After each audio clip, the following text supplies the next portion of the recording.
You seem to still be up there somewhere. Maybe I am. There are flying saucers. Supposing they're Martians or something in there.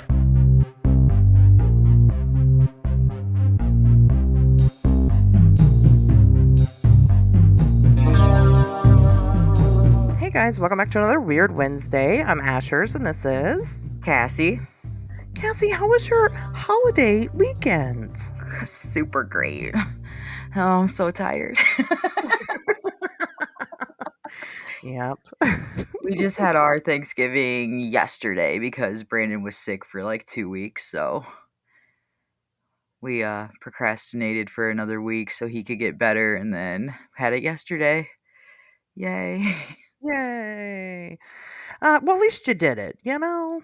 Right, straight after work, went over there. They got the good old East of Chicago wings and Cinepops because I didn't have time to make anything because I was at work. You know, it is what it is. If nobody else steps up and does it, you know, who's going to do it? Well, we were supposed to bring like an appetizer. I was like, I don't got time to do an appetizer. Here's some wings. I mean, that's an appetizer. Right? That's what it says on the menu. Just saying. No, Well. actually on our menu it just says wings. It's its own subject, its own category. Well, I stand corrected. Oops. Right. Well, that's okay. We did ours Saturday, so I understand. Oh, okay. You know, it is usually, you know, people, I don't know. Some people think that's weird. I don't know why. No, not like when the kids all get older and then there's divorces and stuff and you got to like plan stuff between families. You never know when a holiday is going to be. We don't even have that excuse. Just half of us work on Right. Thanksgiving and the other half doesn't, and so we just do it when we can. I don't know. Why Yeah. is it anybody's business when I do my Thanksgiving, y'all? Right. Like we were Jeez. supposed to have it last Sunday, but we had to move it to this Sunday. Yeah. But we And always do that's- Christmas on Christmas Eve. Some people do that too. We will move our Christmas around. I don't know when we'll do it. It just depends on when everybody's free to do so. Brandon's family Christmas on Christmas Eve, and then me and Brandon do our Christmas on Christmas Day. Yeah, people. But it's need just to, the two of us because his kids go to their moms, and then my kids are at their dad's. Shit, that's kind of a Christmas present in and of itself. You got no kids? Wow, look at you. Right. Jeez, lucky. Yep. Mine will always be at my house on Christmas Day, probably for the rest of her life, because it's just her and me. So Right. Well, the boys, they have two younger brothers that are like 5 and 2. So I let them do holidays with the younger kids so they get like, you know, they're all together. yeah, that's. Oh, and then they'll come and do Christmas with you. I'm assuming at some point. Yeah, we usually, like my boys, they'll come over. We'll do our Christmas the weekend before Christmas because it's their birthday the weekend before that. So I kind of like combine them both. Oh no, you're not supposed to do that with your December babies. No, like they have their birthday parties and stuff with their friends at their dad's house because that's where they live. So all their friends are there. So it's just me and Brandon. So like I'll have a stack of birthday presents and a stack of Christmas presents. That's fair. I think like these ones are on Christmas paper. Obviously, they're from Santa. But no, I've never like just bought them like a bunch of shit and said, "Here, it's your birthday and Christmas." Like, no, I know what amount I'm spending on birthday, and I know what amount I'm spending at Christmas. Like, Yeah, it's terrible. I'm glad my birthday's in June. I'll say that. Right. I'm 'cause- glad mine's in July. Right, you get the halfway mark where like you're celebrated, not just like the Mhm. one time of year at the Right. same time, you know? So But at it their actually- dad's house, it's crazy because like John and Hunter are the 13th, and then their dad's is the 27th, and then their little brother Ryan, his is January 7th. So it's like all the birthdays are right there, and you have Yeah. Christmas. Yeah, my sister's January 9th, so and then my Yeah. daughter's December 17th, so it's it's one of those, and then she's pregnant with her third right now, and I think that one's going to be a January baby. Let's rephrase that because it sounded like you just said your daughter was pregnant with her third. My sister. Good point. Thank you. Okay.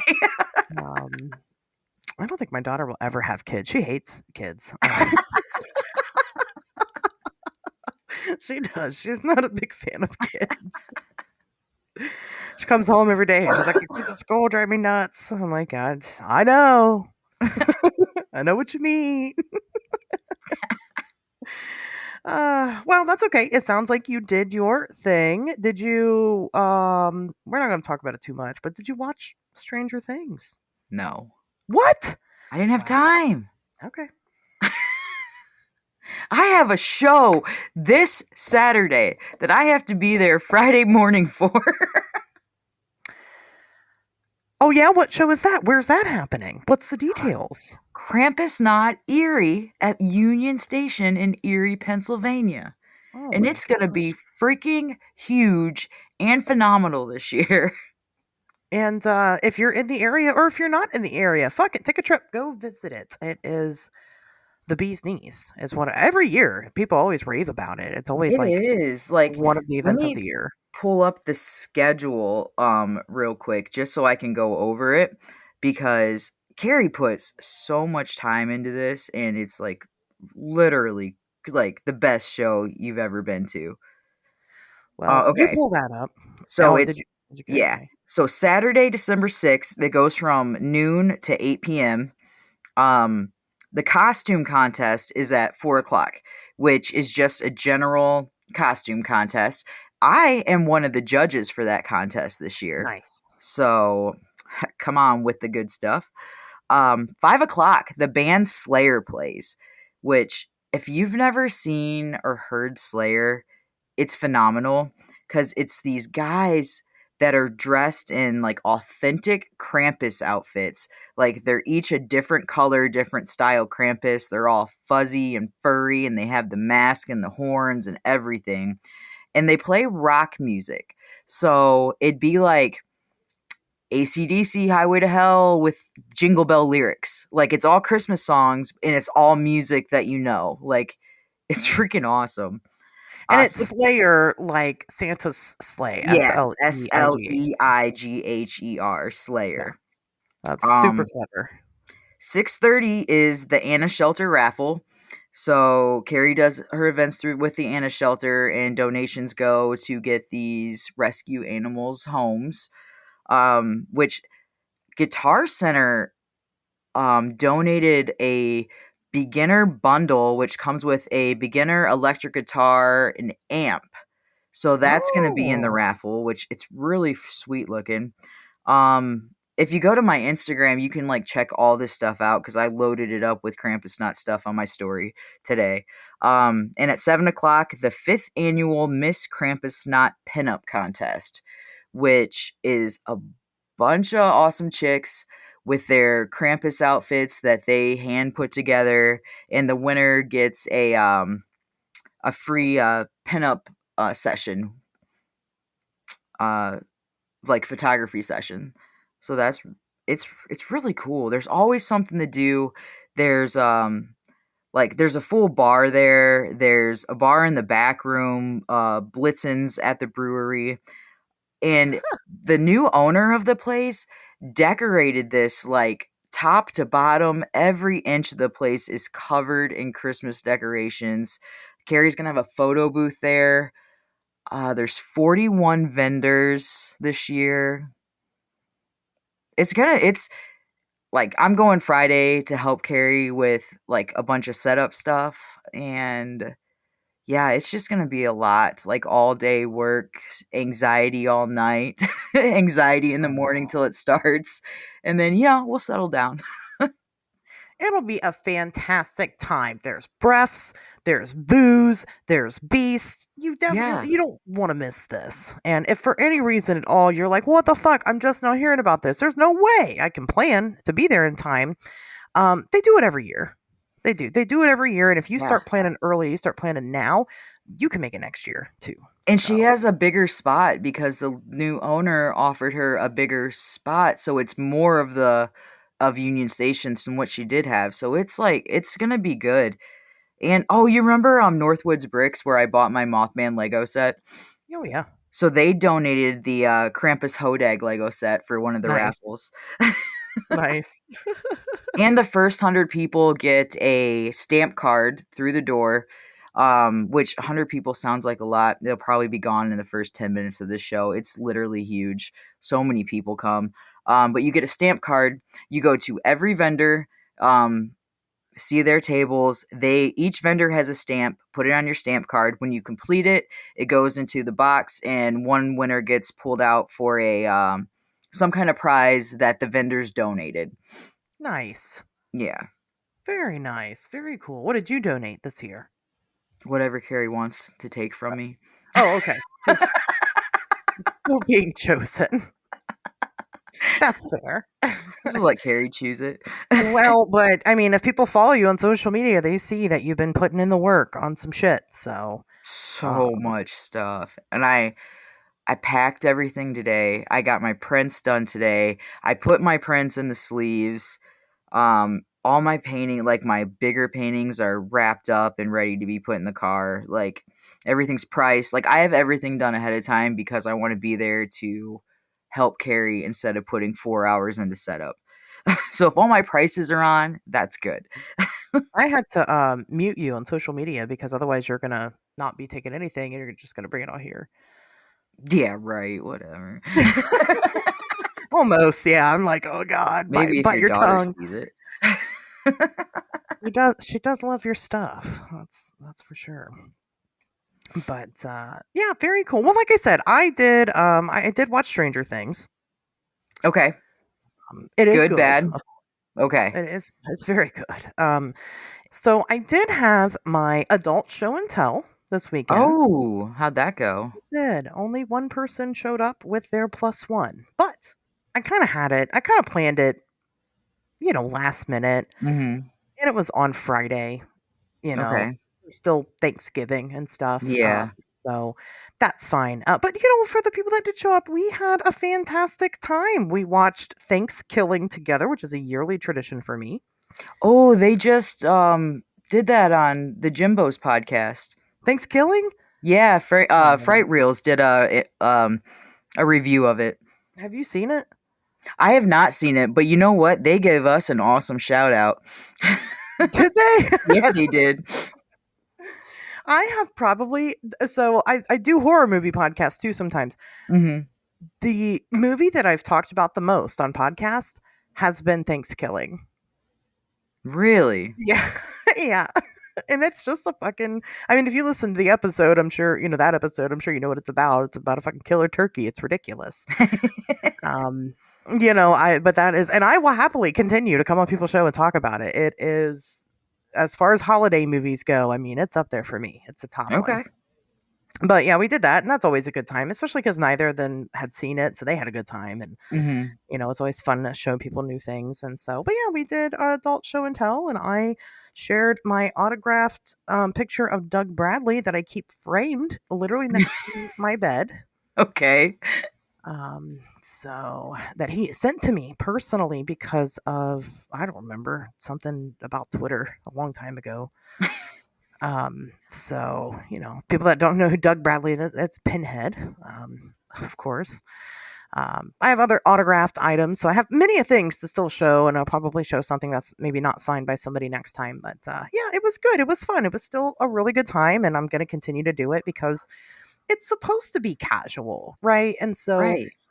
I'm going to have a Christmas party too, and that was kind of another reason why I was like, I have to hurry up and do this. You're a party animal. I am partying it up. But I want to do a Christmas party every year. I want to start. I've always wanted to host one. I just never have. So I'm not going to do show and tell in December because we're doing Christmas party. But Christmas party, like, that's an event, right? That's something that people mark on the calendars they come to. Adult show and tell is just, if you can make it, great. If not, don't worry about it. You can come to the next one. Like, there's not going to be any shortage in it. So, like I said, I'm just happy that anybody showed up at all. And I don't even care if it's the same people that show up every month. I love hanging out with them. They're my friends. So, but it was good. And then, of course, we did our own Thanksgiving. Pretty chill stuff. So there's that. For now, I'm kind of I'm still waiting on my map from Jeff Craig so I can finish the fucking book. So It's holiday season. Good luck with getting that anytime soon. I know. I'm like, listen. Um, but whatever. That's basically what I have been doing. We were awaiting a snowstorm, so I've been Right. doing a bunch of nothing during the holidays, and that's nice. I haven't stopped moving since Friday at like 8:30 in the morning. Well, okay, so yeah, when I say I do nothing, that's what I mean. Right. I do nothing that anybody here wants to hear me talk about. So I get it. Because I was off literally for 4 days, and not one of them I got to sleep in. Not once. Not I one mean, like, once. I went to work Friday and I did my shift, and it was freaking crazy because it's Black Friday, so everybody's shopping these little Amish country stores. Yeah. Um, and then the person that was supposed to work after me called off. So I Oh, that volunteered to sucks. stay because there was a nativity parade in town and they brought out the camels and everything and blah, blah, blah, blah, blah. Let me tell you, after this nativity parade ended, I got slammed so freaking hard that every table was filled and I had a line waiting out the door. And I'm so good at my job that nobody had to wait more than 3 minutes to get a drink. Well, good for you. Did you make good money? I did. And I had lots Yeah. of people tell me that they've never seen somebody work like me before. And I Well, take pride in that. that right. That's better than any amount of money. And when all the other little servers bitch about how they don't make any tips and I make more money than them, it's because I know how to work because I'm older than you. That's true. That's true. Yeah. Well, good for you. Yeah. Good Thank for you. you for hustling. I hope you get time off soon, though. I do. You have been working very hard lately, and you deserve time off. I have Wednesdays off, but this Wednesday, John, my son, has a orchestra, his Christmas orchestra concert, and he plays the cello, and he is second chair this year, so Gotcha. I will be at that. And my dad and stepmom are coming in town tomorrow, so they will Oh, be up there, and we'll visit them. And yeah, and then I took Friday off, but I have to drive to Erie in the morning, yeah, yeah, and so it's a drive. So, well, okay. Well, I don't. I know I told you guys that if I didn't have any news, I was going to share some sightings with you, but I didn't. I didn't do that. But what I did do is research this episode really, really well. right. So that's my excuse. It's a holiday week. We don't judge anybody today. Oh, thank God. I was worried. I was like, people are going to stop listening to the show. They're going to be so mad. But yeah, I don't have nothing this week, but you do, right? You brought some news? Yeah, I have a news, but then I was telling you before we went on that the Conjuring House was purchased by someone named Elton Castie, which I've never heard of before. He's the guy that purchased it from and purchased the mortgage payment from her. But I just found out that comedian Matt Rife is associated with the purchase, and he announced he is partnering with Cassie on the property. So when it comes to the Matt Rife Jason Hawes war on getting the Conjuring House, Matt Rife won, which is fine with Well, me because I love Matt Rife. what does it mean for all the donations that people gave to Jason? Like, They all get them back. he is going to give him back? Yeah, he announced that on social media that if nothing went through with the Conjuring House, everybody would get their donations back. Well, thank God. I mean, I can imagine throwing money down the drain like that. Right. Yeah, Matt Rife is really becoming the guy, isn't he? He's hilarious. Is he? Hilarious. Was he the? I mean, was he? Obviously, he was into this stuff before. Is this like? Is this a new public interest, or has he like? Because I don't know. I've never watched any of his stuff. So has he ever expressed interest in the paranormal before this? He's had he does crowd work a lot, but he does have some stories that he talks about. And if people in the crowd bring stuff up, he'll go into their stories with them. But he was on a episode of Ghost Adventures last year with Baggins and Aaron and all them people. Oh, okay. So he's like into it. Yeah. Well, good for him. I love that. hmm He made his money with comedy, and now he's spending it on the paranormal. That's fine. Right. I mean, do what you got to do. It's your money. I mean, I think the Conjuring House is bullshit, but that's just me. What do I know?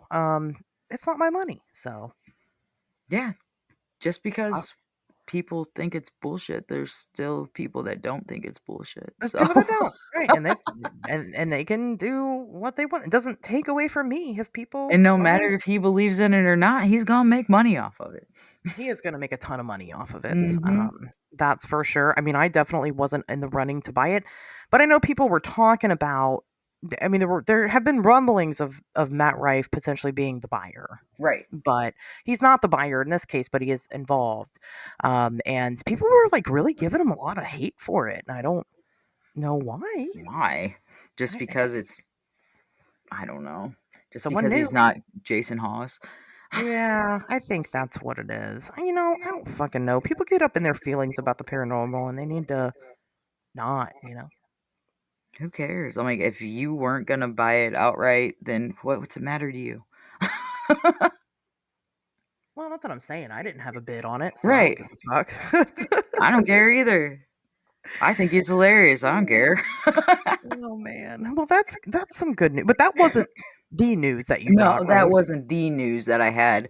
Um, so November 24th, so sometime last week, construction workers in Boston make startling discovery, but officials say it's not what it looks like. So some construction workers in Boston were working on a house last week and were digging and came across a human skull buried in the concrete.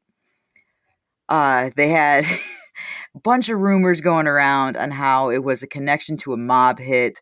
It had to be connected to Whitey Bulger. Blah blah blah. It could have been the Patricia crime family or the Charlestown gang. Like these construction workers were just going back and forth. Like they found a human skull and then took it to the chief medical examiner, who confirmed the skull was fake. Oh, Yeah, so that I mean, story just got good. Don't mistake my disappointment for thinking I want people to have their skulls encased in concrete. But man, that's disappointing. right, especially to all those construction workers who thought they found somebody from Whitey Bulger. Well, again, who am I to take their magic away? If they want to continue to believe that, even though it's fake, that's fine. Right, Wow, that is at first I was going to be like, "Oh, well that's how you get a new conjuring house," but right. That could it's have been actually something. not.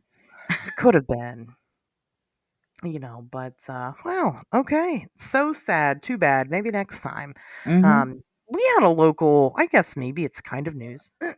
We had a local story where a contractor was at a house here in Enon, Ohio, and they found a body in like a tub, but like a body that's been there for a long time. Okay. And a lot of people are kind of speculating that maybe there's this missing girl. Okay, this girl went missing in the early 90s here in Kettering, Ohio. Her name's Erica Baker. Mhm. And I already know some people that are local. They're like, "I know Erica Baker." We all know Erica Baker here in Kettering. Um, but she was walking her dog and she never came back home. I'd like to cover it one day. It's actually pretty fucking crazy. Eventually, we know who did it. We know how they did it because they have admitted to doing it, but he has never been able to produce her body. And Mm. it's like kind of a crazy fucking story because like the family of this missing girl ended up like kind of befriending him to try to like get him to Oh, tell. mind Yeah. game. Here we Yeah. go. Yeah. Okay. It's cool. It's cool. I guess as cool as a missing child goes. Right. But anyway, so these contractors they find this dead body in this tub, and a lot of people think it could be her. Okay. Um, but this is still ongoing. The remains haven't been identified, but they're definitely a small something. It's not. It's either a very small adult, or it is a child based on the size. It has hair. It has blonde hair, which she did have blonde hair, and it's near an area where the police had actually searched due to a tip off. So it could be her, and that would be crazy if they end up solving it with that. But anyway, when they found the body, the construction crew like took pictures of it and posted it online. Mm-hmm.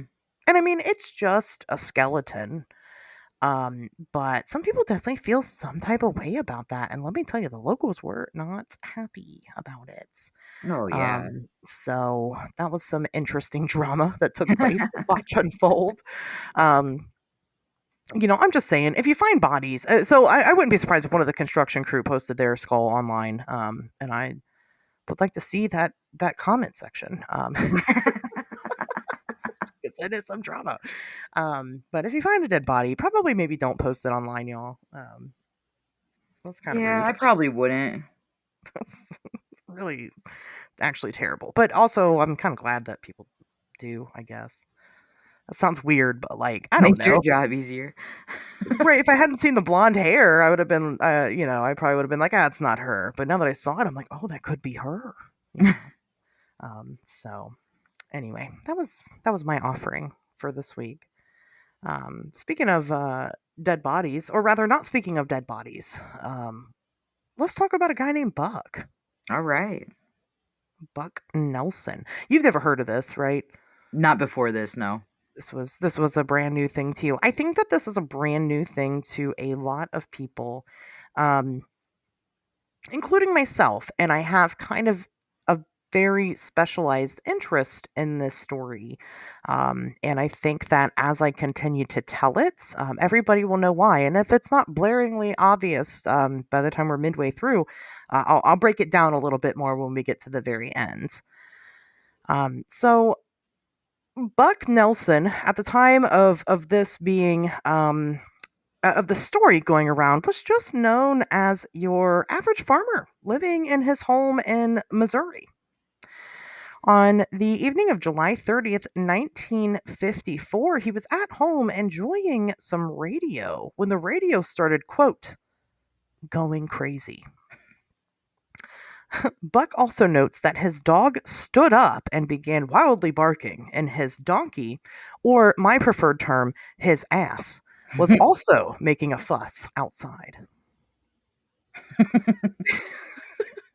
You're welcome. I can't. He's got a farm and one donkey. Right. That's it's got just what I one- picture in my head. One ass. There's only room for one ass in here. You know how many times it says ass in the Bible? Oh, probably a lot. A lot. It's pretty cool, actually. You should read it sometime.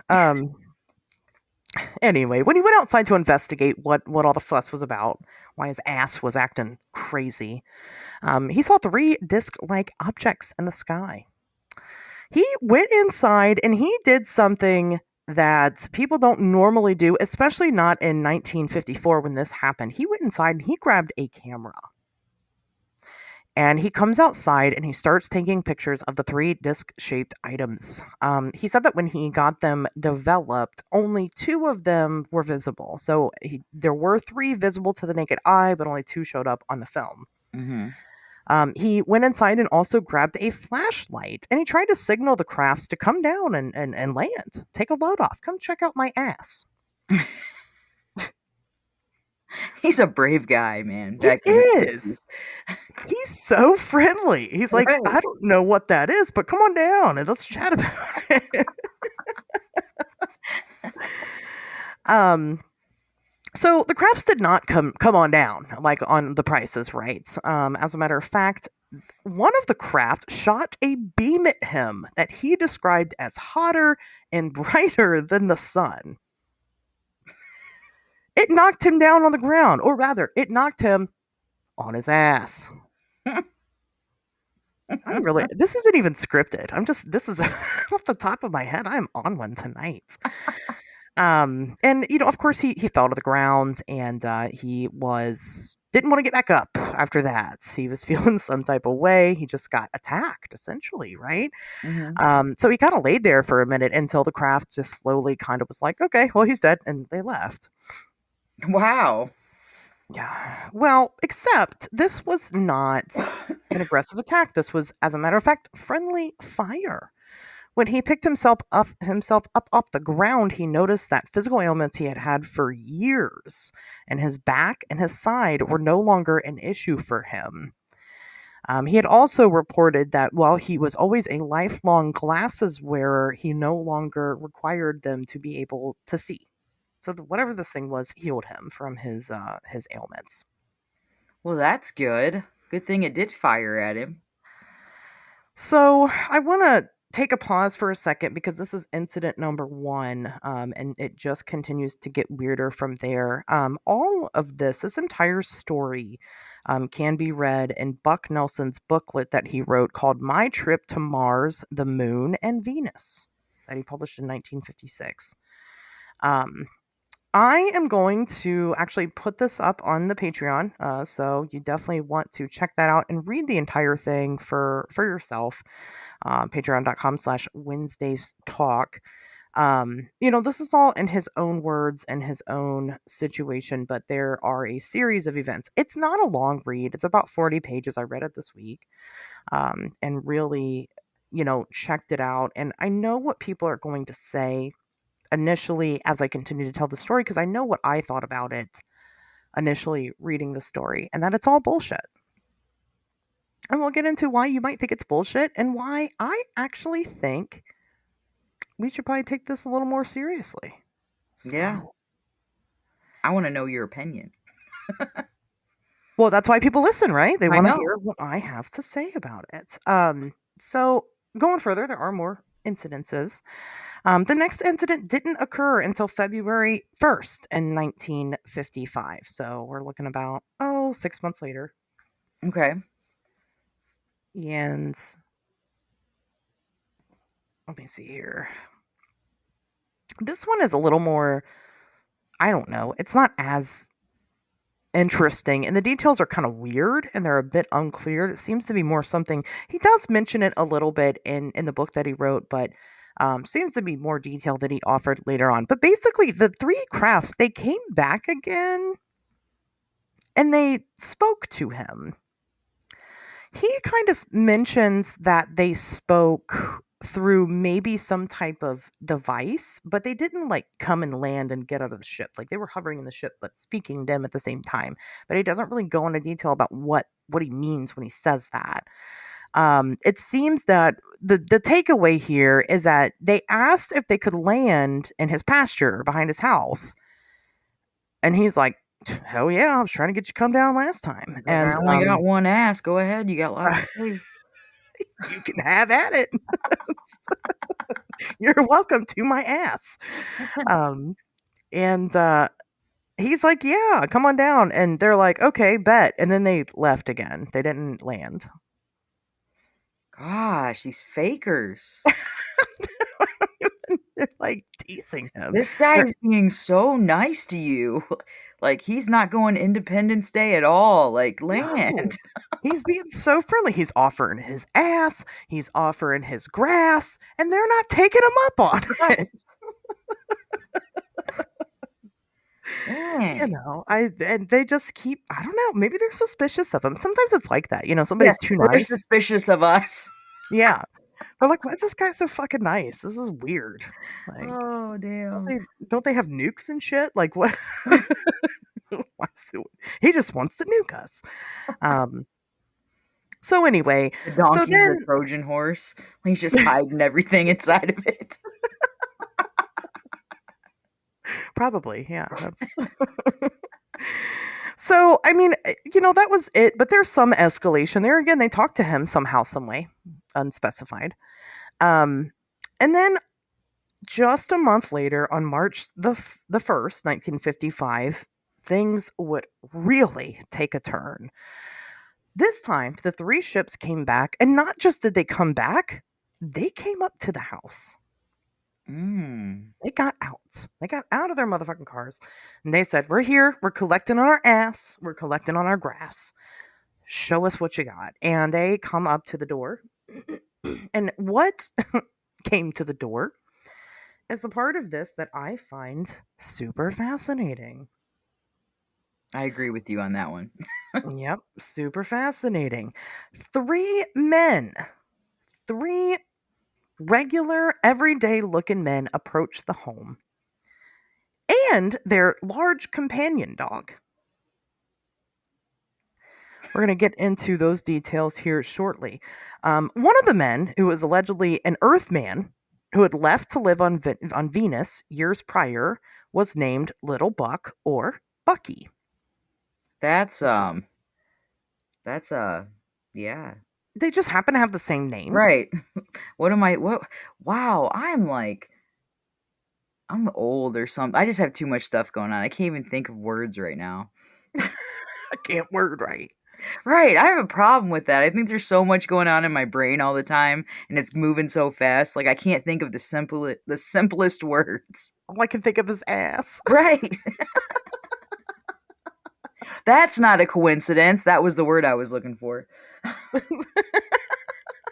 Took you that long, huh? Well, Yeah, I did. sometimes it's a journey, That's the Mhm. important part. Yeah, Little Buck or Bucky.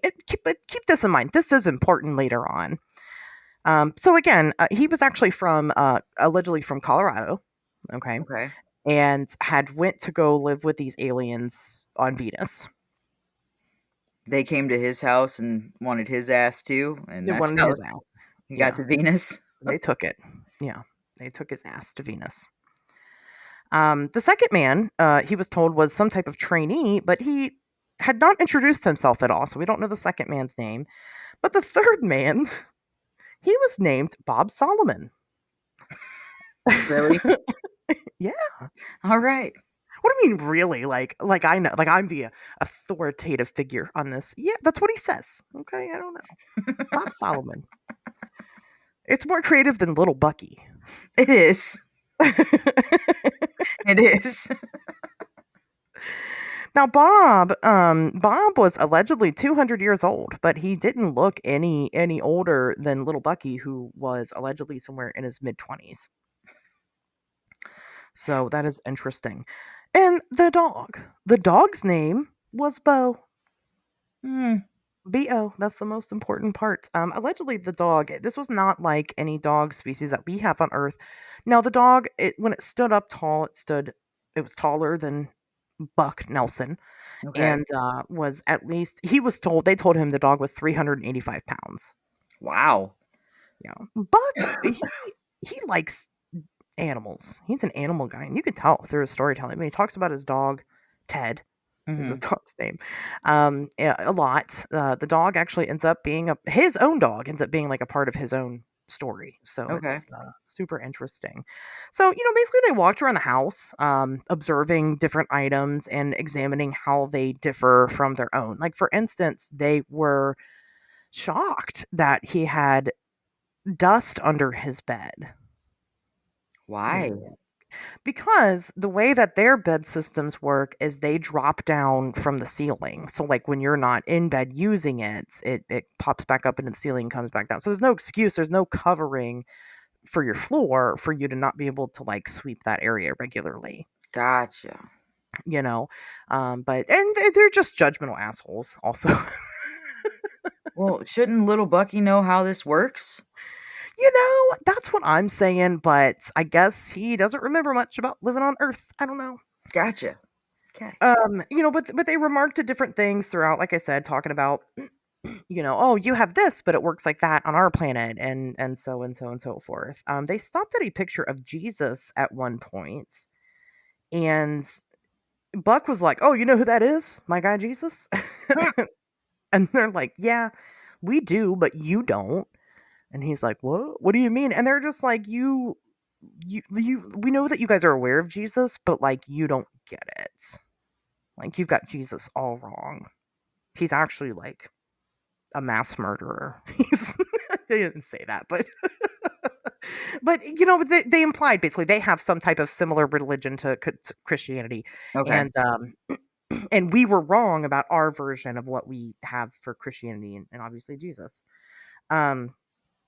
Bob Solomon actually reached out. He was checking out the wood burning stove and he was really fascinated by it. And when Buck was trying to explain to him like what it is, it produces heat, yada yada yada. Bob was like, well, I'm going to touch it. And Buck's like, I wouldn't if I were you. And Bob's like, why? He's like, because it's hot. And he's like, no, it's not. It's fine. And he reaches out and he touches it and burns his fucking hands. All right. Because he's a stupid idiot. I don't know. I mean, don't know why he challenged the wood burning stove, but he did and he lost. So, they end up kind of concluding this visit. They weren't there for very long. They told Buck that, he could go to other planets too if he wanted to. He didn't have to stay there. He could go hang out wherever he wanted. And he was like, well, I'd really like that. They were like, yeah, we'll take you out sometime. And he's like, yeah. So they just travel like all the planets and hang out? Yeah, kind of. Okay. And we'll get that perspective here on the next encounter. Okay. But he's like, yeah, that'd be cool. And then they're like, all right, well, see you later. And then they left.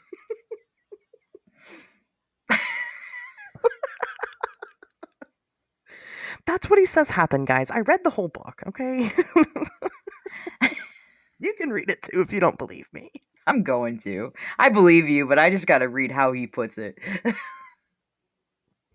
I mean, I tell it better, that's for sure. Right. Maybe you should do an audiobook on the Patreon for it. I did used to do that back in the day. People do love my voice. I mean, this is it pretty much. What you're going to learn today is the entire book, I promise. So here it is. So April 24th rolls around. Okay, so February, March, now into April, about a month and a half later. And I titled this segment Buck Goes to Space because obviously that's a great title for it. It sounds like a children's book. Like different series of a children's book. Buck meets little Bucky. You should draw a picture of Buck Nelson. This is going to be the one for this month. I know it. This might be the one for this month. Buck Nelson, okay? He's in an astronaut We'll find out later, okay? He's in you won't find out now, but he's in an astronaut outfit, okay? He's in space, but his ass is completely out. Ted's right there by his side. Yeah. Trusty Ted. Buck in his ass. Buck goes to space.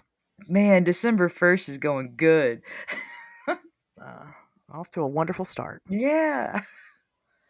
If you guys want to know more about these pictures, stay tuned. We've got some announcements at the end here. You may be the proud owner of Buck Goes to Space. We'll see. So, on April 24th, his friends, of course, come back. He doesn't mention if the third wheel guy is there with no name, but Rainy. Little Bucky and Bob Solomon definitely are. And Bo, the dog. Okay. But nobody cares about the other guy, so it doesn't matter. So they come back, and they are prepared to take him into space. However, they have some requirements. First and foremost, he was asked to put on clean clothes, right? Go clean yourself the fuck up. Okay. I Get can yourself see that. together. Yeah. Well, I don't want your dusty self in my clean ship. Like, Right. okay. Right. Exactly. They advised him, he could bring whatever he wanted to bring, but they advised caution because anything that he brought with him would be magnetized. So like he had, especially in the 1950s, it's super popular. He always wore this, a watch, but he didn't bring it because it was going to get broken. Okay. But this was kind of important for when he returns home. And, they told him that his dog, Ted, he could go with him. Ted could come along.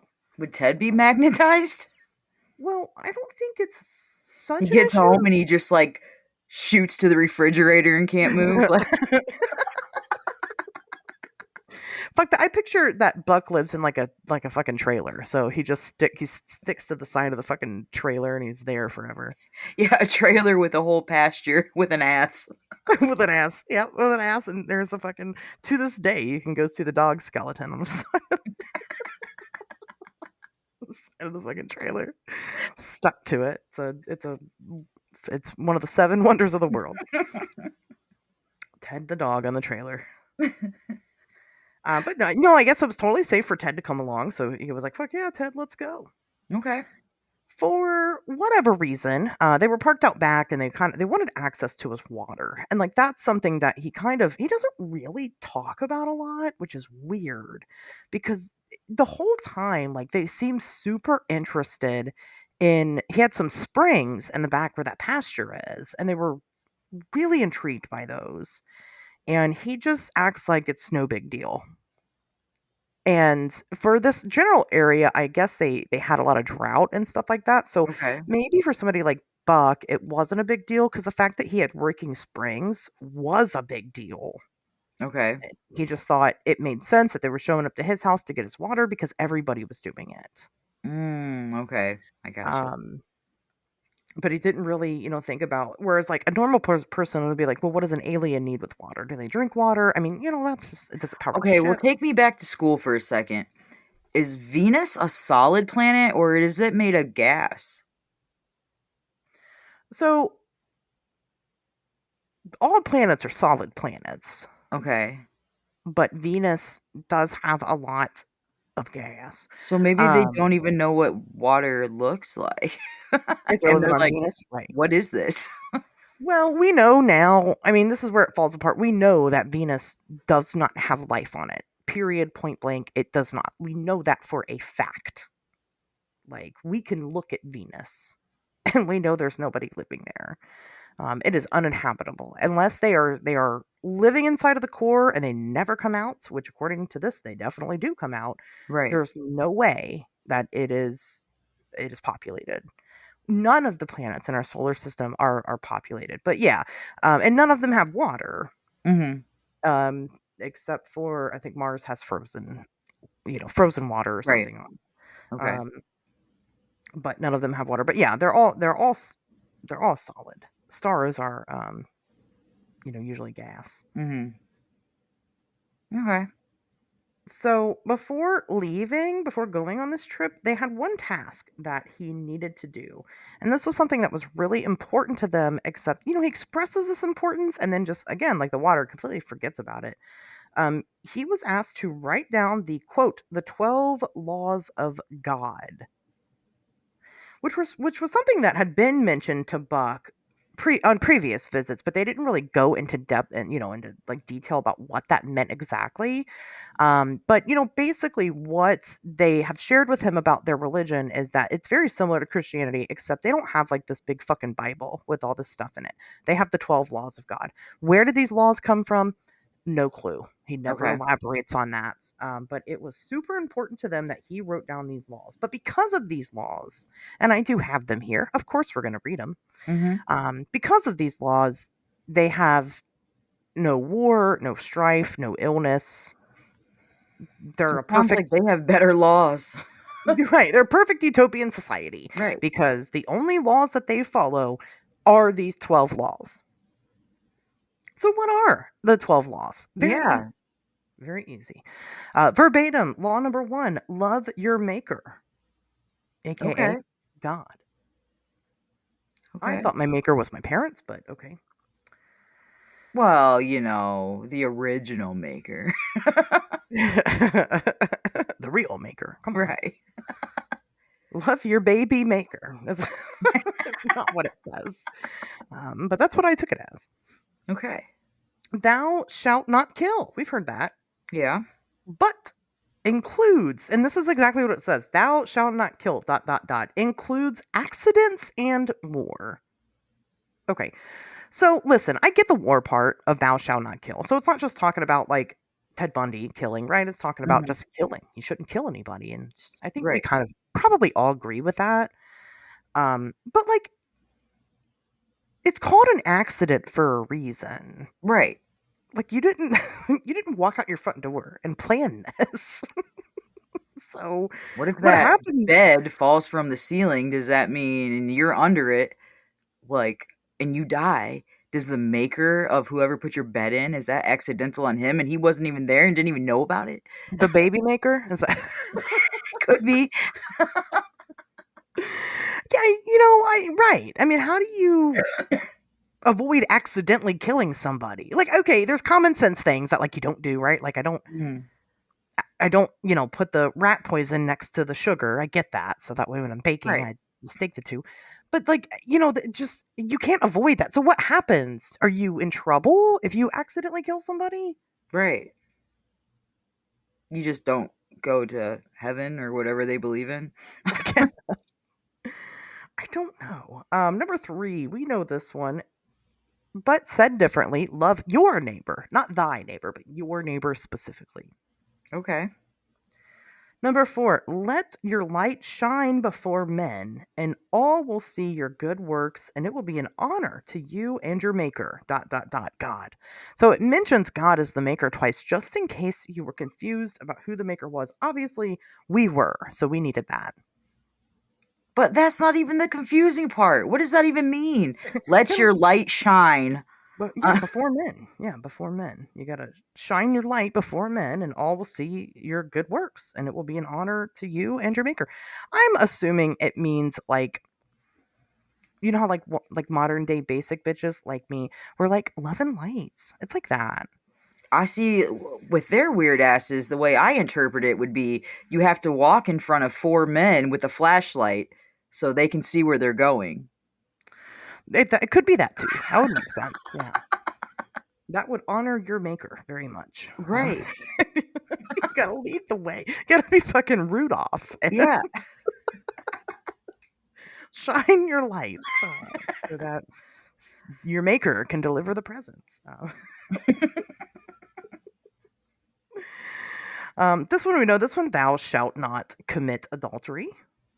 Okay. Oh, don't be cheating. All right, I get it. Thou shalt not steal. Okay. I don't know if that's specifically a part of the 10 Commandments. I don't think so, but it sounds like it should be. Mm-hmm. I don't really know. Thou must do as thou wish to be done by. That could go a lot of ways. I mean, yep. Yeah, I think there's one in here that says thou shalt not be raunchy, and I definitely was having Thou some. shalt not steal is one of the 10 Commandments. Oh, is it? Okay. Yeah. Okay, that makes sense. Yeah, thou must do as thou wish to be done by. So, do unto others. Same thing. Okay. All right. No other god shall be before thee. But wait, hold on.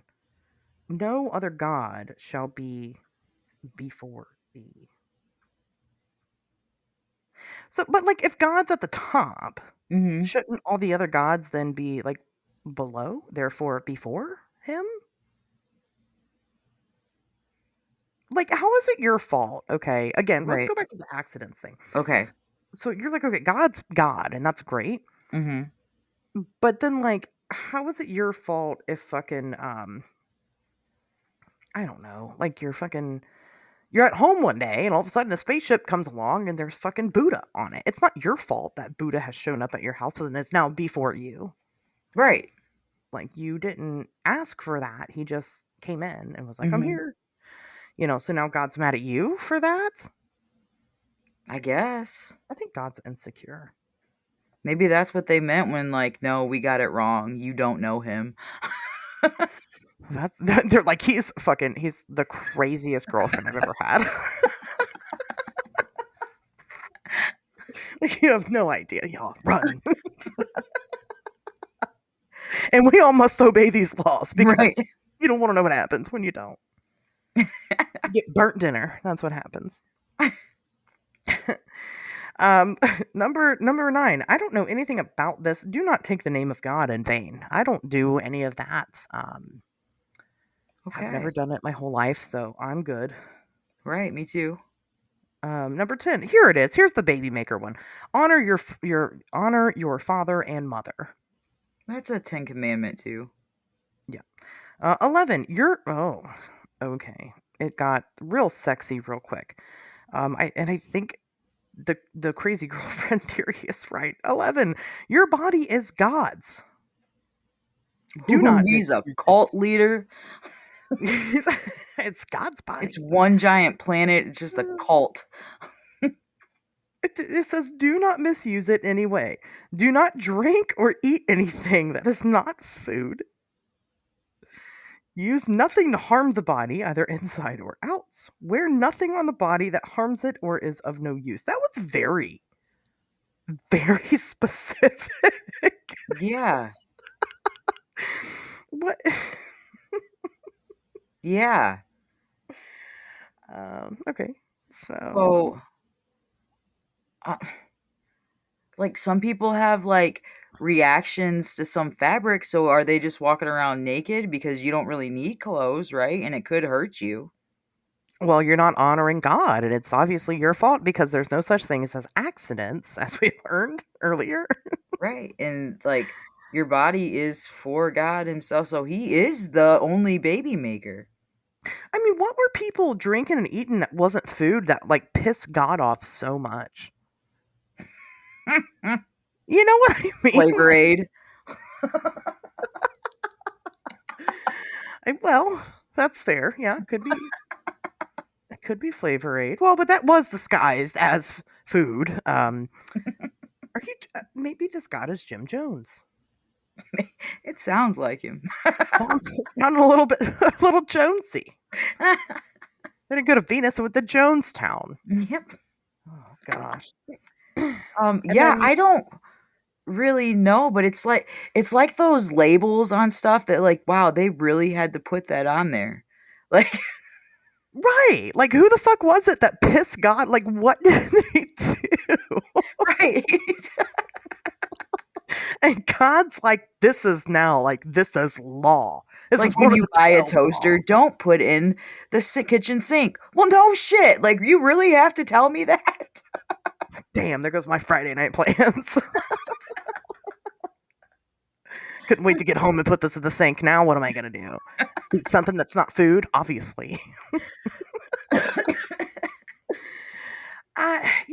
And then the last one is equally as confusing. And I'm sure you'll see the problem with it here in a moment. God made the heaven and the earth, and we must give him thanks for what he gives us. What's wrong with that statement? They're from Venus. Right. Yes. Thank you. Earth is a planet that is not Venus or Mars or the moon. Maybe, like, Earth is their moon? I don't know. Well, if God made Or, like, the heaven, Earth would be their hell? well, it said, specifically calls it out. God made the heaven and the earth. This is copied verbatim from the list that Buck Nelson wrote down. This is what they told him to write. And he Right. could not go on their ship until he wrote it. God made the heaven and the earth. Okay, then who the fuck made Venus? Right. Why aren't they all looking at each other like, then who made Venus? Obviously girls, right? Because they're Jim from Jones. there. It was Jim Jones. Brick by brick, gas by gas, he put Venus together. That's where he promised his whole community they would go after they drunk the Flavor Aid. Probably. I built No, this planet unfortunately. Venus just for you guys. Just for you guys. Unfortunately, I listened to those tapes. It was not that cool. But maybe, yeah, it could be. But okay. Whatever. We're just not going to question it. We're just going to roll with it. All right? We're just going to pretend that it's fine. Okay. So he gets done writing his thing, and they're like, okay, time to go now. And he jumps in the ship, and they asked Buck if he wanted to fly the ship.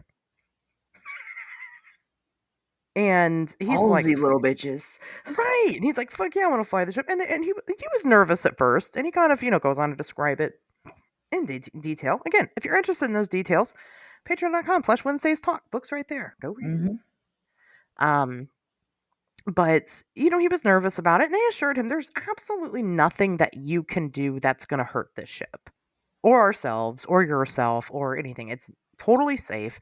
The way that it's designed, it's like a Tesla. It's not going to let you hurt yourself, except Tesla does all the time. But, Right. that's the idea. Just the completed version. Okay, so that's how they eliminate like the car accident deaths, like the ship accident deaths, like you can't get hurt in them, quote unquote. So you can't have an accidental death by that. Okay, but again, we have Tesla now and we see how that goes, and we know that it doesn't always go well. So what was happening during that time? Just all these people were going to hell because they were trying to improve society. Or Earth, because God only made the heaven and the earth. That's true. He did only make the heaven and the earth. So apparently on other planets you could just do whatever the fuck you Right. want. He sends you to the non-utopian society. Heaven and the earth. So he does. Buck drives the ship, and of course, he had a fantastic fucking time. He's talking about how he's doing loop-de-loops and barrel rolls, and he's all over the place, and it's so fun. And if he feels like he fucks up, the ship just corrects itself, and everybody's laughing and everybody's having a good time. But he wanted to make sure that people weren't confused because he did also have 2 dogs in the ship with him. So he's like, of course, we're strapped in with seatbelts. What about the dogs? Where were they at? Oh, well, I guess they had their own special crates that they were in the whole time. And Ted was having a great time with his new friend, Bo. Yeah, I mean, it goes on into that much detail to make sure that you know that the dog's safe. He's an animal guy. Right, okay. And I'm here for it. So I wonder what kind of eventually- dog Ted was. That's a really good question. Because I I'm not think letting it's- my 20-pound corgi hang out with a 385-pound bear. That's fair. You know, he's a farm dog, so I think he's some type of big mutt, but I couldn't tell you what. I mean, my corgi's a sheep herder, and he's tiny. You could probably go to. I don't you know can what go to kind of Mis- donkey herder dogs they have, but Well, obviously, we've talked about this already. We can just go to Missouri. We can go grab one of his bones magnetized to the trailer, and we can DNA test it. that's true. I wonder if I Google it, if it'll tell me. Probably somewhere. He did go on to have like a yearly convention that he hosted every year, and so Oh. I mean, he definitely had some notoriety. Yeah. So I'm sure he's been asked that question, or at least Ted's been there. You'd think. Ted Right. was somewhere at some time. Because it didn't work for Buck, but I was going to say if these people never aged, maybe Ted didn't age and never died, but Buck definitely did. Yeah, So he's it for didn't sure work dead. like that. Maybe Ted is a Chihuahua, Maybe. just for comedy's sake. Chihuahua with this big, almost 400-pound dog. What is this? Are you trying to find Ted? Oh, yeah. So anyway, so they had a great time. Apparently they went to Mars at first. Mhm. And Buck describes it as, of course, populated and inhabited. He explains that like he went to obviously a series of planets: Mars, Venus, and the moon, which is not a planet, but he went there. So he goes to Mars and he goes to essentially what is like a diplomat's house, like the ruler's house. And he was, I mean, it's very simple. Again, if you want to read those details, go seek them out. He's introduced to these people. They just look like us. They talk some about their civilization and how it works, and it just seems like regular people being people. Except simple things like they do have cars, and the cars like hover along the road rather than drive along the road, and things like that. He describes kind of what the aliens did at first when they came to his house, right? Critiquing what they own and comparing it to things that we own here. Obviously, there's differences. He goes on to Mars, same exact thing. He ends up going to diplomats' houses, and they have these conversations, and yada yada yada. And same thing with the moon, except here's the difference with the moon. Okay. He went on the dark side of the moon, not the light side. And the dark side is where it is inhabited, the side that we can't see. Okay.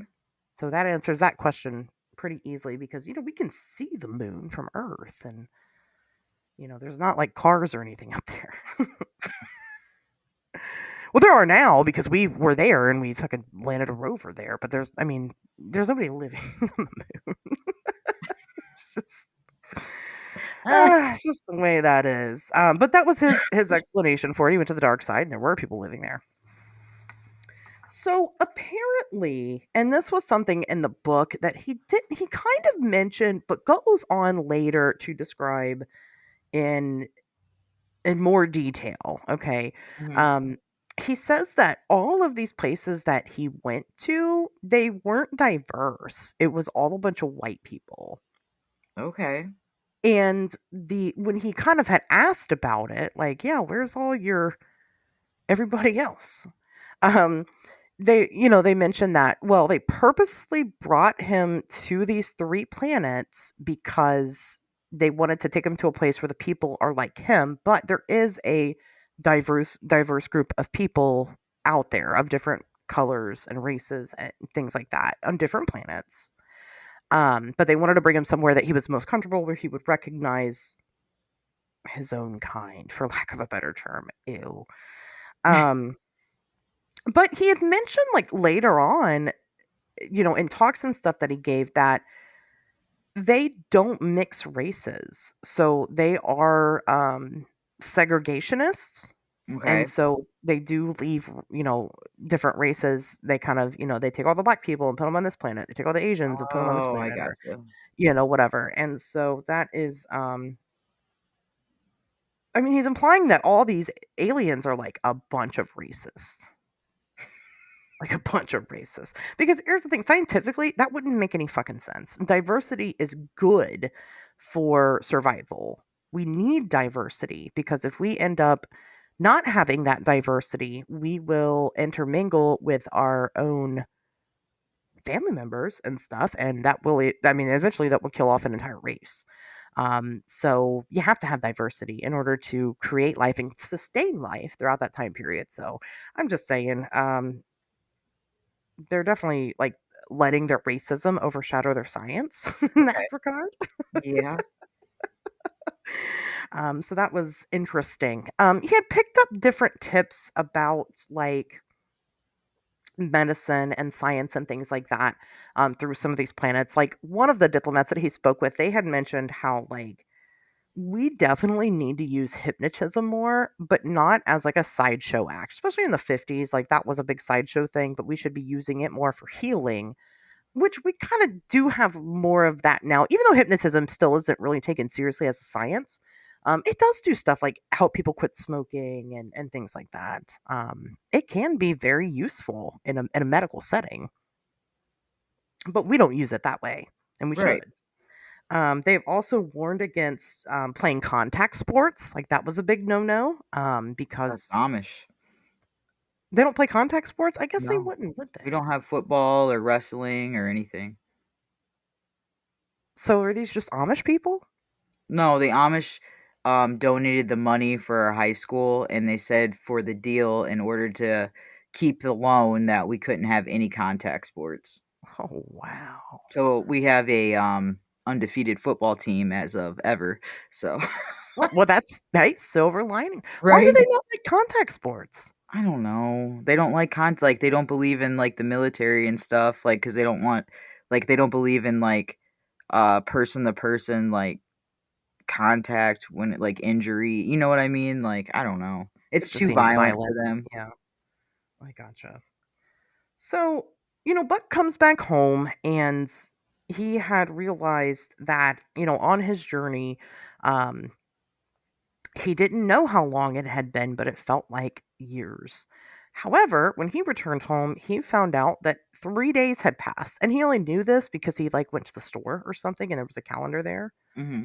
He's like, "Oh, that's how long it's been." But that's where the watch comes into play. He wanted to be able to keep track of time, but couldn't because he didn't have his watch with him. So he didn't know if time operated differently. I mean, 3 days, that's a decent trip, you know? Right. If you weren't really paying attention to the time the whole time you were out, it'd probably feel like a long time.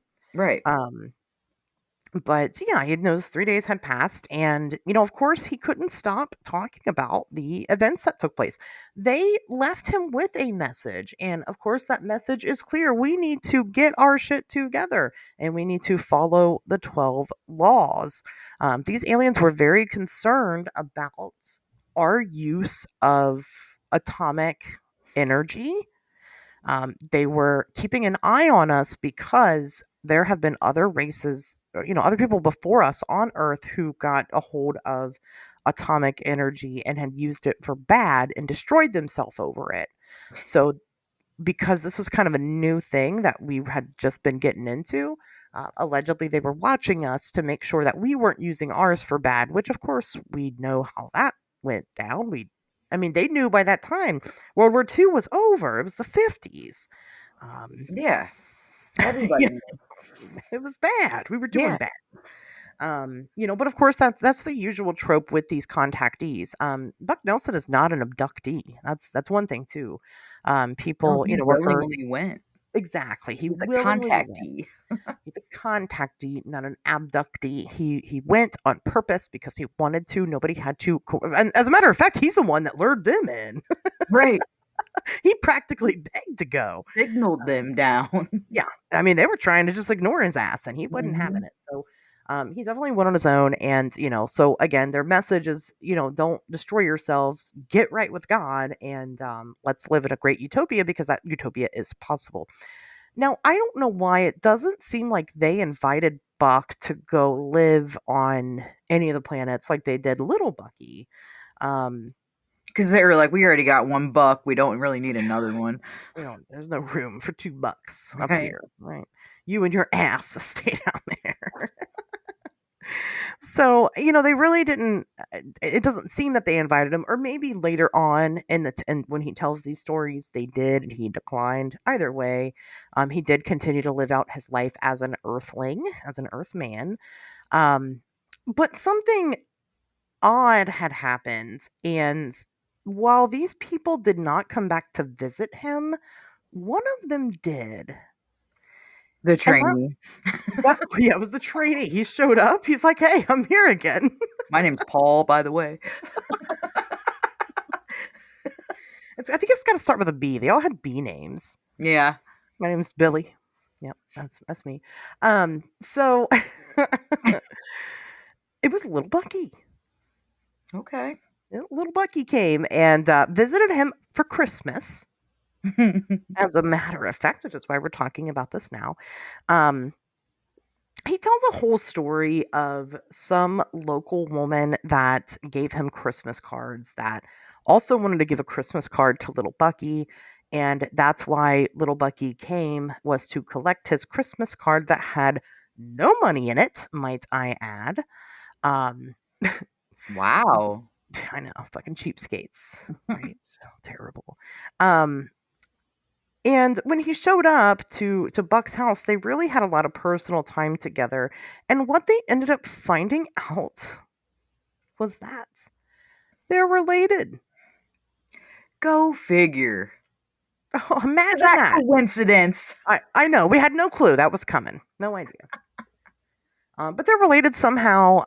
Buck himself had actually, I guess this is a good point to talk about it. He describes himself in his own book as just a farmer, nobody special, nobody exciting.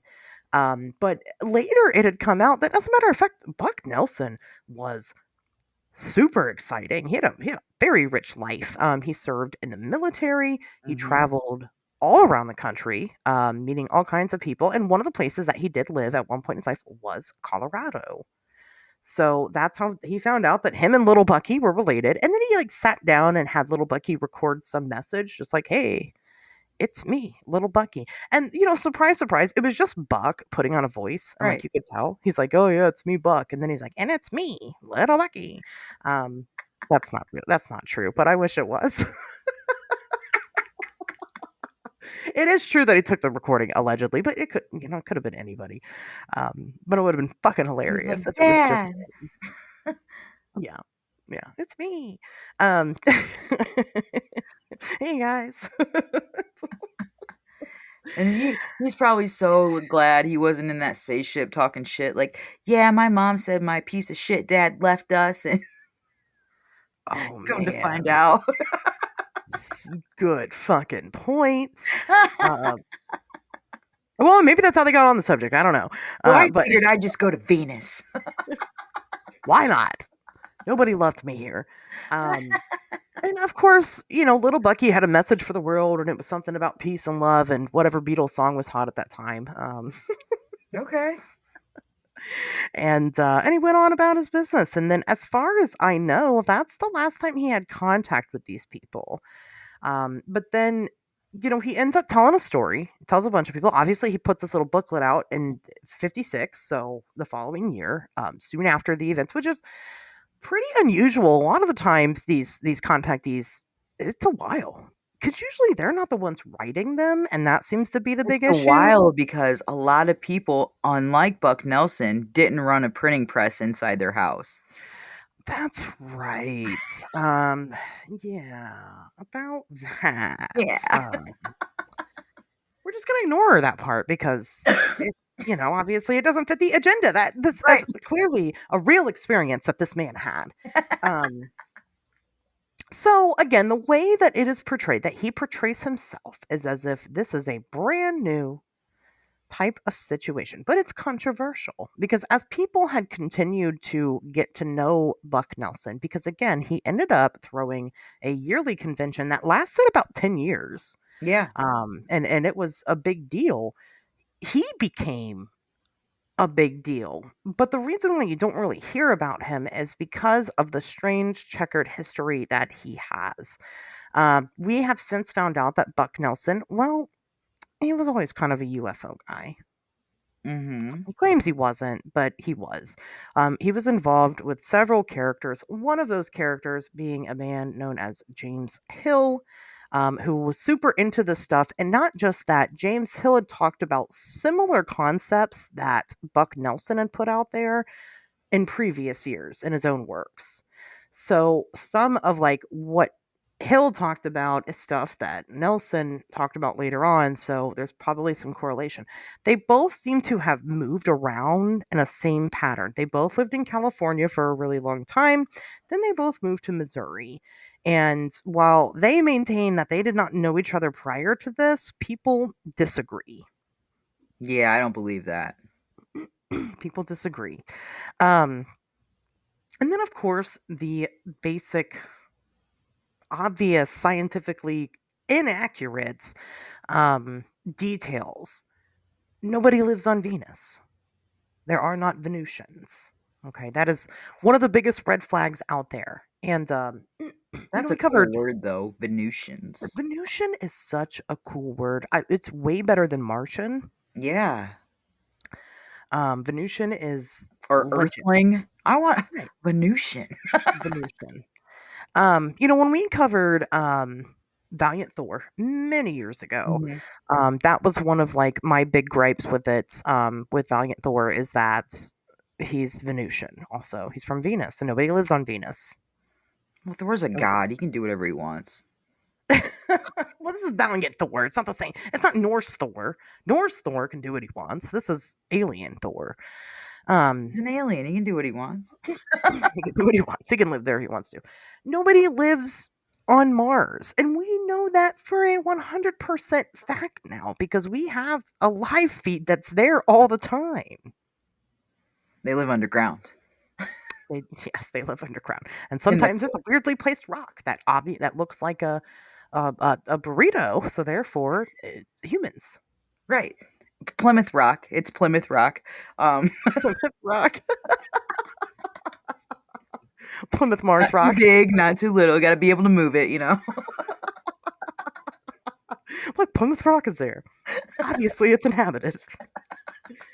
Uh, um, and we know also that nobody lives on the moon because we've been there a couple times and nobody was there when we showed up. I Those don't are know. Ask all. Channing Tatum that. That's not what his new movie was about. Is it really? He's got a movie about people living on the moon? Yeah, he's got a movie about how they faked it and it's all done in like a movie, like a green screen and stuff. And they did years and years and it came down to the deadline and they had to put this huge projection together that showed us landing on the moon because they didn't have the technology to get us there on time. Can you imagine being late and too embarrassed to admit that you're late, so you make a whole projection of the moon landing just Right. just to Right. avoid being held accountable? And like that's what everybody knows. Gosh, oh my. Well, does he take his clothes off in it? It's called Fly Me to the Moon. It has him and Scarlett Johansson in it. Might check that one out. But again, those are all issues with the story. Right. Now, here's where my vested interest is in this entire story. Does anybody know what that vested interest could possibly be? What is this? What does any of this sound like? What do you mean? What does it sound like? Sounds like a cartoon to me. Where have we heard a lot of these same stories before? Human-looking aliens. Okay. People from Venus. All right. Comparing Earth things to other planetary things. This is the story of Indrid Cold. It is. What do you so do? Just put in simple. like keywords and Google them, and this is what popped up for you. Yeah, that's what I found out. Okay. I put human, alien, okay, Venus, and ass. And this is Okay. Did a random search like. and I was not disappointed. You should see what else comes up. It's not.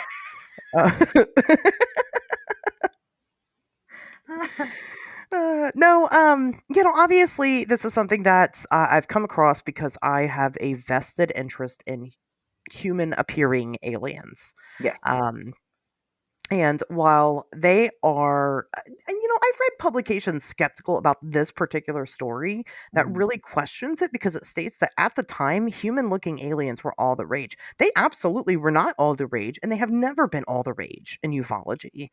Yeah, I don't think I've ever like I've never seen anything make a big deal about human looking aliens.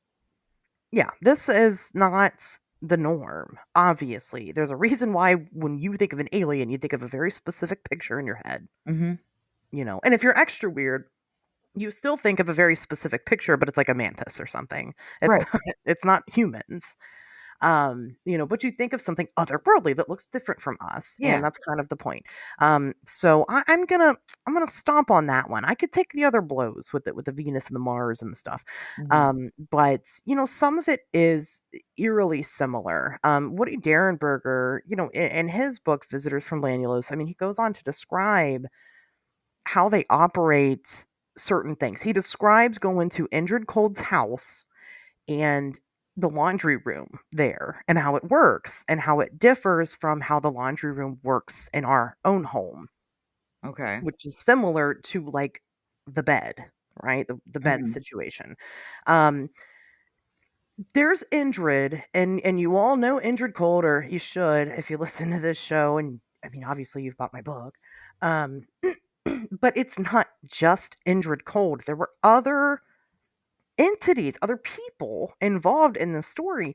And these different people are from other planets. Okay. Okay, Are they so racist too? Segregated? they're very racist. That is never covered in Visitors from Lanulos. And I never had Tanya ask Indrid if they were racist. I should have. That's not really a question you think of though.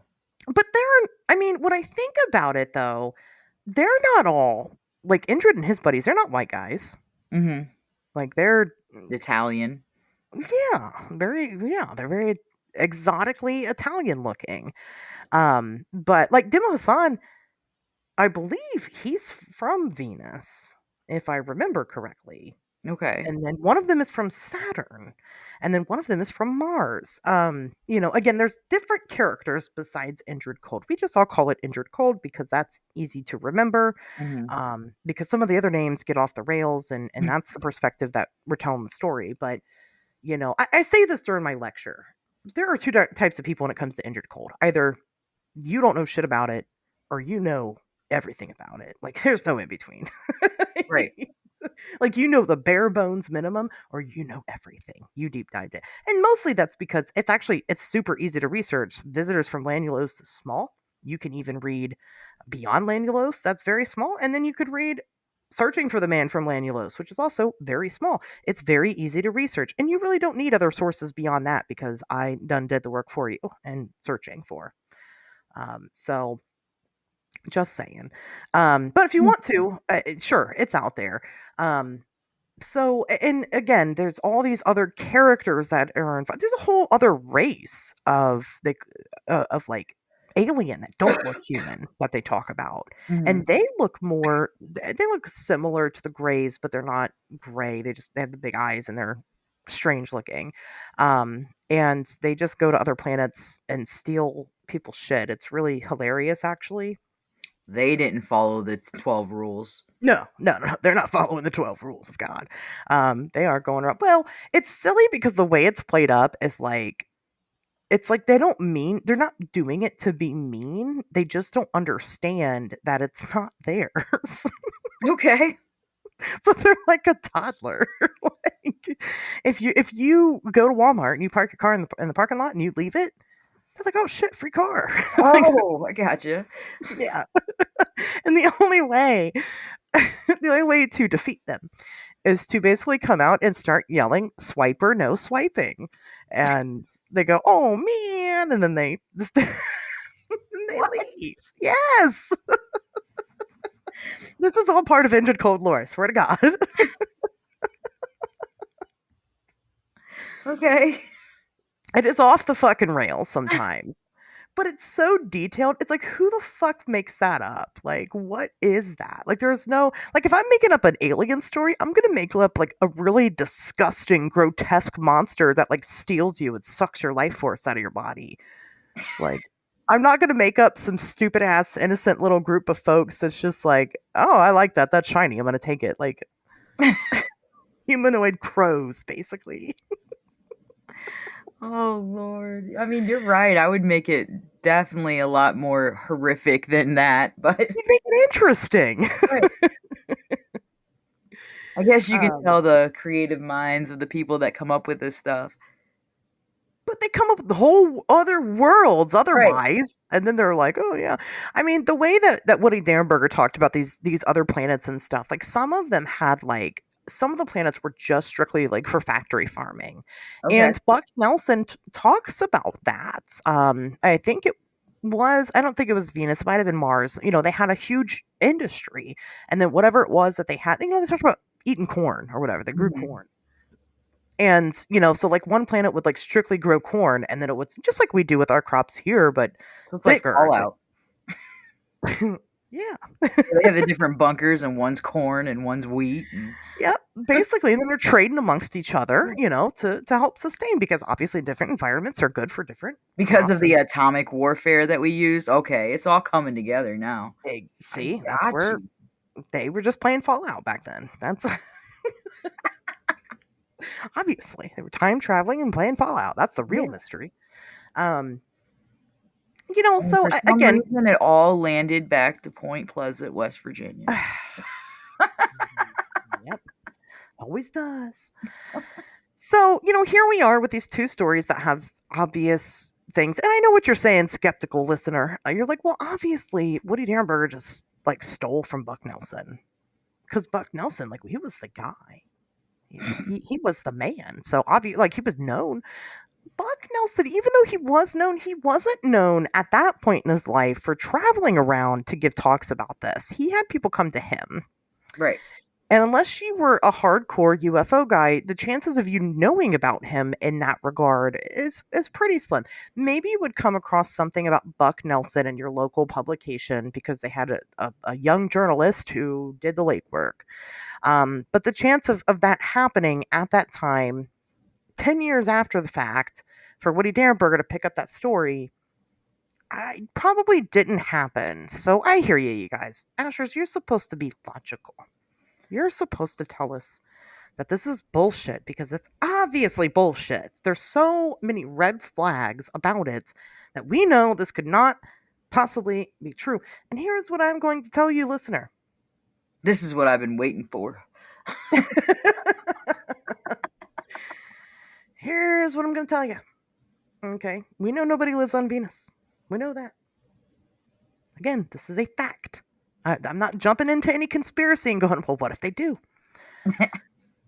What if instead the aliens are dirty, rotten fucking liars? What if they're not telling us the truth? What if the planets that they're taking these people, I'm getting real Alex Jonesy here, but what if they're taking these people to planets and they're saying it's Venus, but it's not actually Venus? Oh, and we don't know because we've never seen it, so our dumbasses have to believe them. Well, especially at the time, we're like, oh yeah, Venus, we know that. You know, especially in the 50s and 60s, you had a very limited idea of space and what that is. I mean, you had nerds. You've always had nerds, but even now, like the common regular person isn't so nerdy about space, but we know a little bit more. And yeah, they could just be like, "Oh, we're going to Venus," and then they go to fucking, I don't know, Zeta Reticuli, another one, and it's not Venus. And they just lied to us. What if they don't all look like white people on the same planet? What if they don't have 12 laws of God? Right. How could we possibly know what the real motives are for these things that are coming to visit us? These otherworldly things who seem to possess great powers beyond what we have, and just probably from pure science and how they're advanced, but like, why would we believe a single word that they say? You guys are too trusting. Obviously y'all don't have trust issues if you just take it at face value. Like, clearly you've never really been hurt in your life. I can tell. Because my ass is out here and I don't give a fuck. Indrid Cold could come knock on my door right now and be like, yeah, it's me, Indrid, and I would not believe that motherfucker. Prove it. Show me your space license. Show me your penis. Show me your penis. Prove it. I know what Indrid's penis would look like. And then he gets all like he's like, why? How do you know? Self-conscious about himself, like, huh? Who told you? We have the internet. It's 2025. It's all over on there. I'll just show him a random dick picture that somebody sends me, because everybody does all the time, and it just so happens to look like his. Where'd you get this? It's the smallest one that I have. I'm like, here, this one.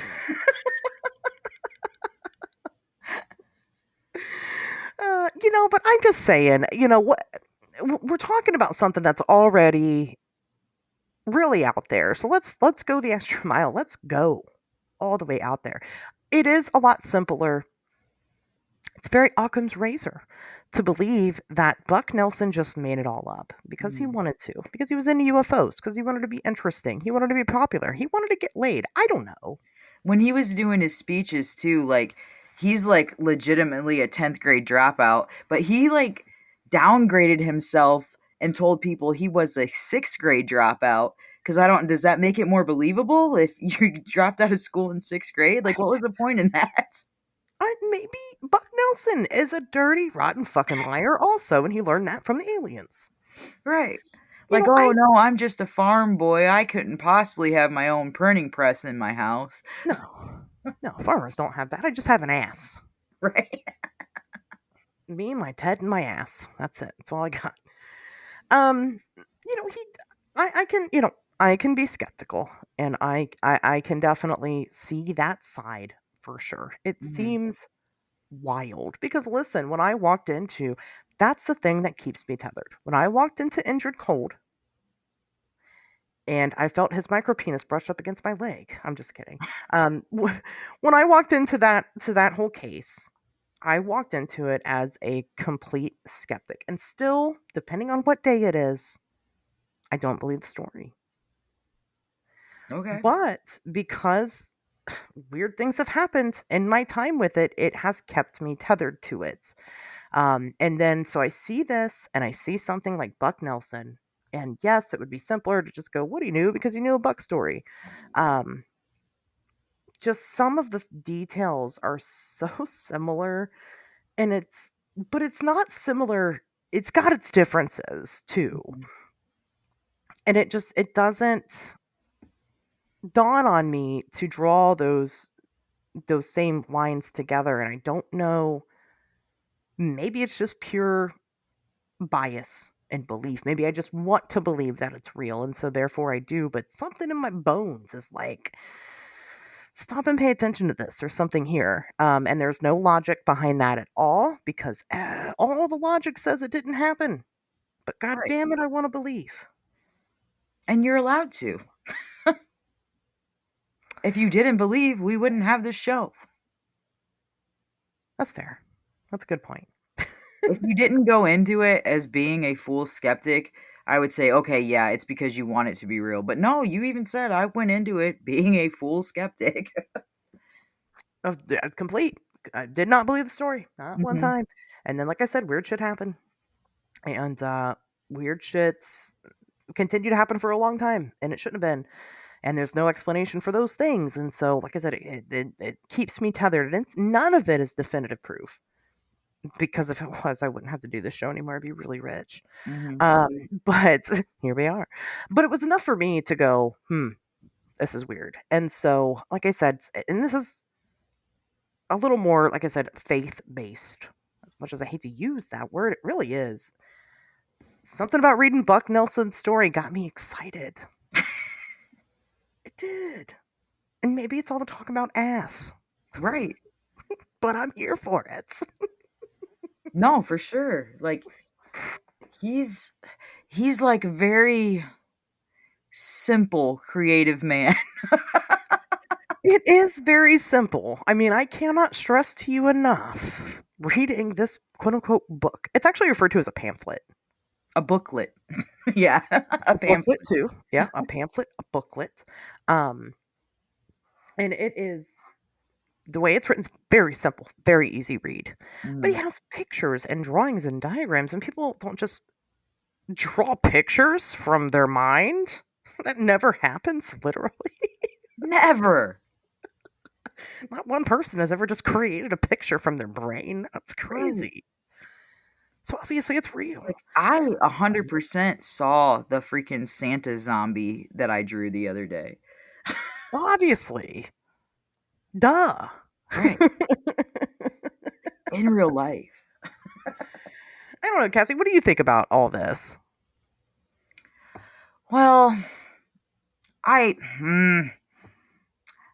don't believe him because I think that I think that, like, the stuff he had going on in his life just make it sound like he was waiting to write a story and get it out there. Like, I don't know, the fact that he had his own printing press, he was friends with Hill, quote, he wasn't friends with Hill, but he was friends with Hill. Yeah.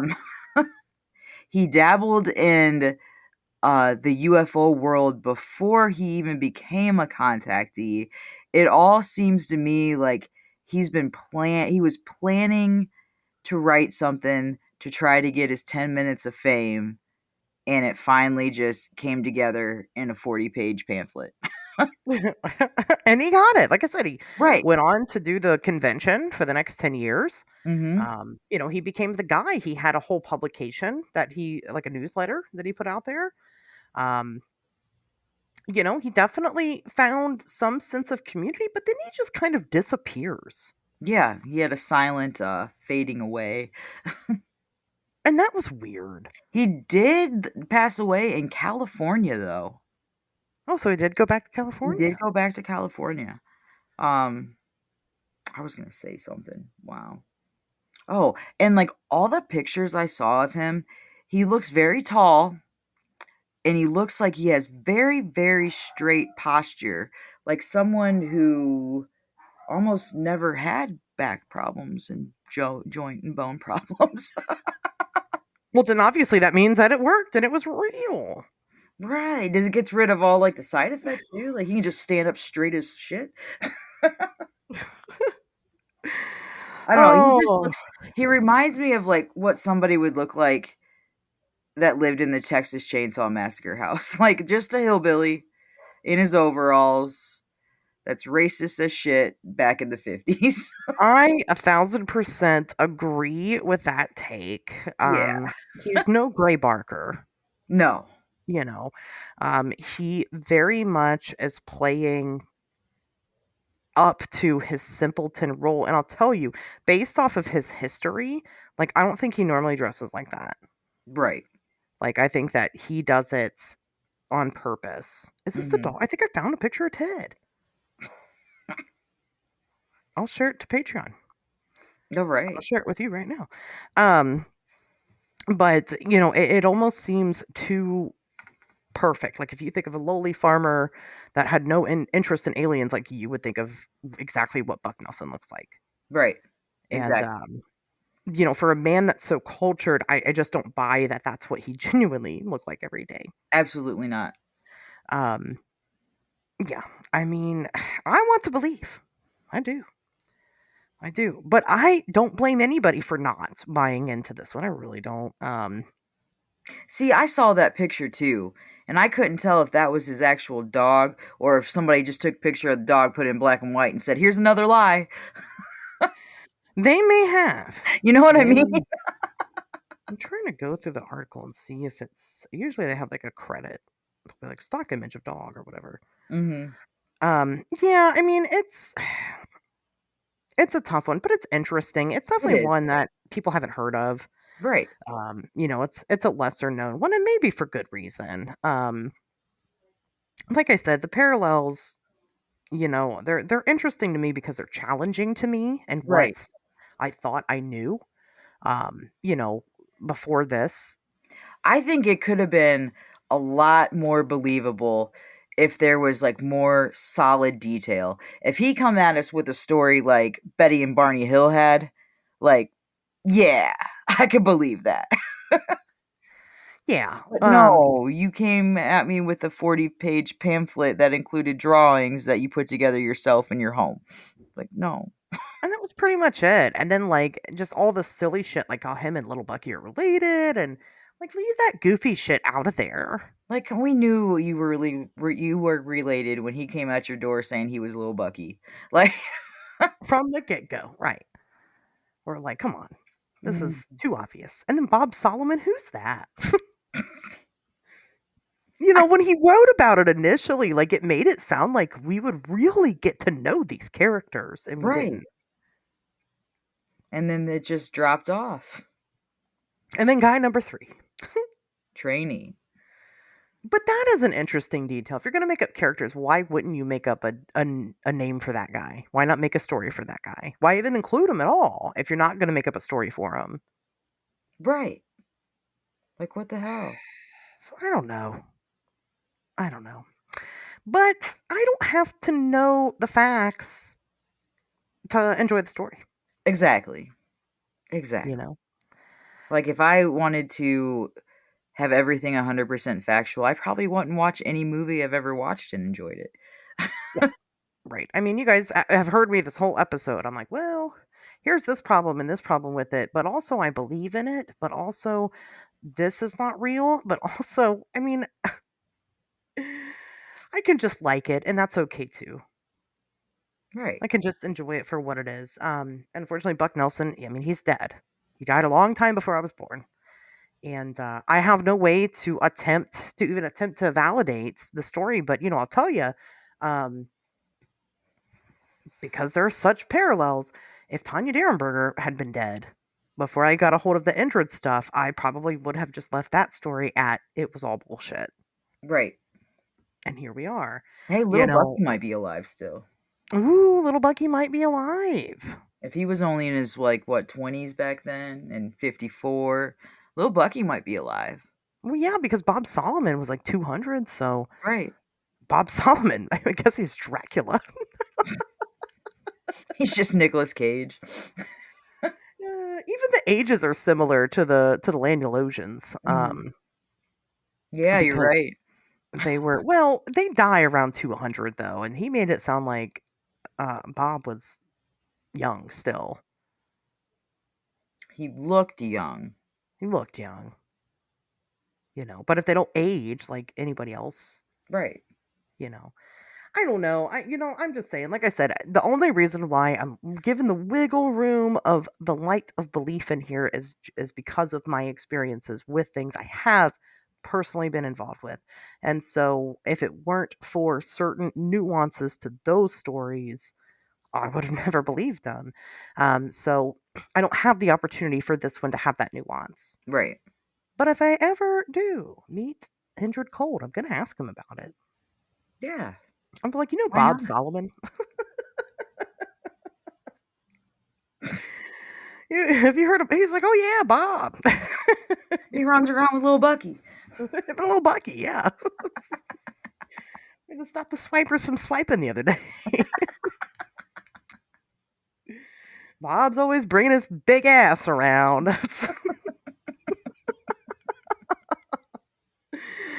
So I'm here for it. I'm here for it. Yeah. Well, I told you guys that we would have some big announcements to make, some big fun announcements that we're talking about, and obviously, if you did not pick up on the hints, it's involving our Patreon. It is. It is. Patreon.com/WednesdaysTalk. You can go and become a member now. I know. I've been slacking on the Patreon. I'm so sorry. I'm sure you guys understand. Nobody's yelled at me, so that's good. And you shouldn't, because I'll cry. But we are back. We are back to doing business with some fun new things. The prices for now have not changed. No. They have not Still changed. cheap. If they do change, it will We'll come with never added be as high as benefits. Netflix. That's a promise. Hey, I like that. I like that one.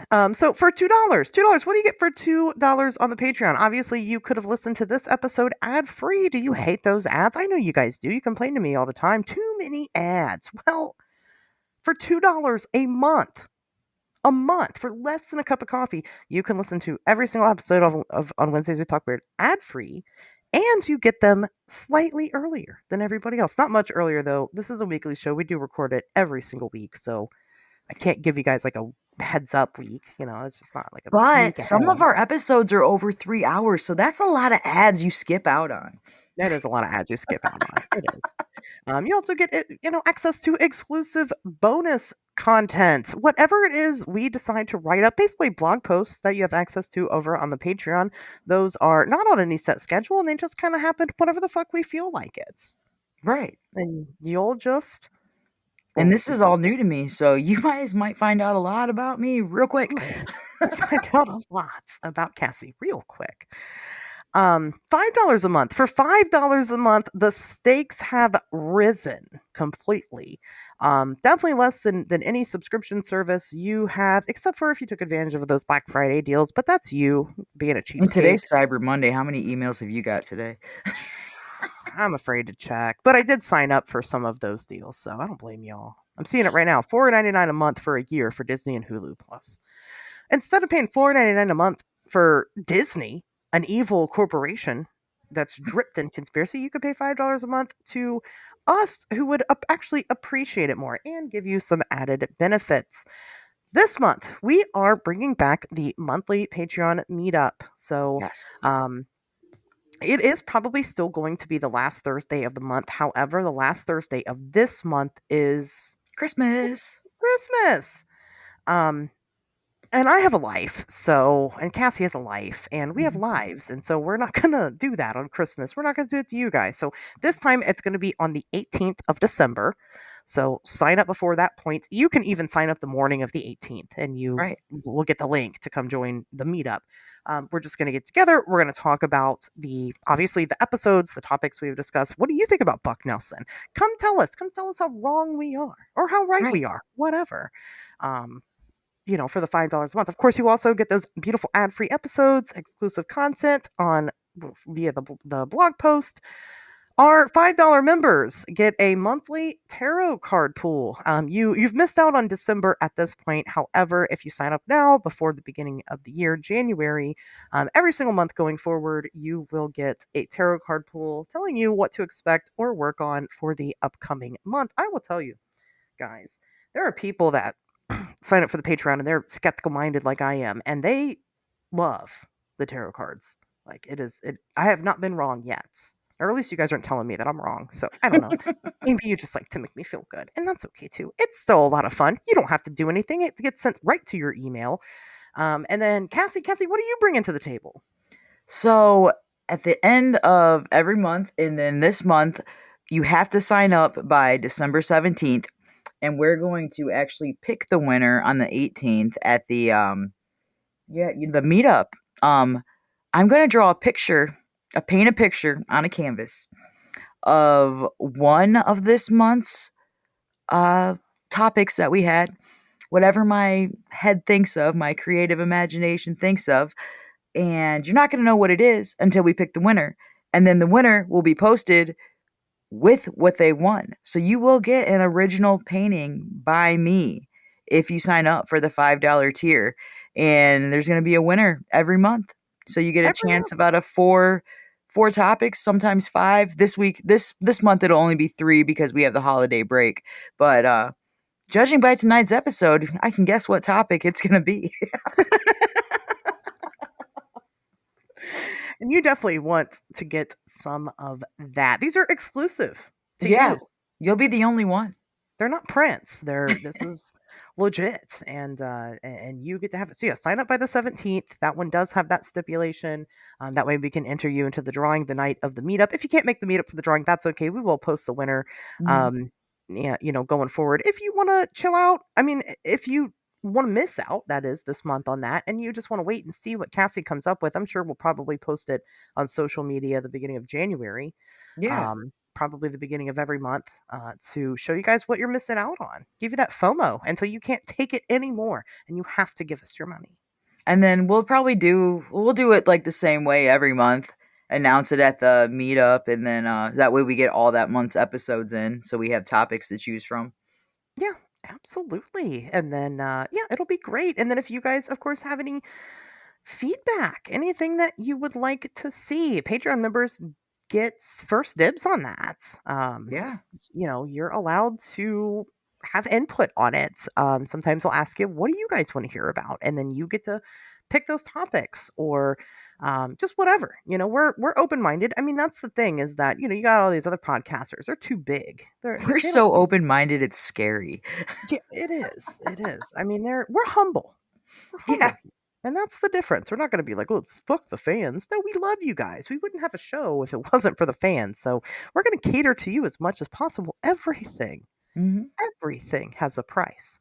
God, the messages I'm going to get after that one. Super humble. Super humble. Oh, humble. We love our fans.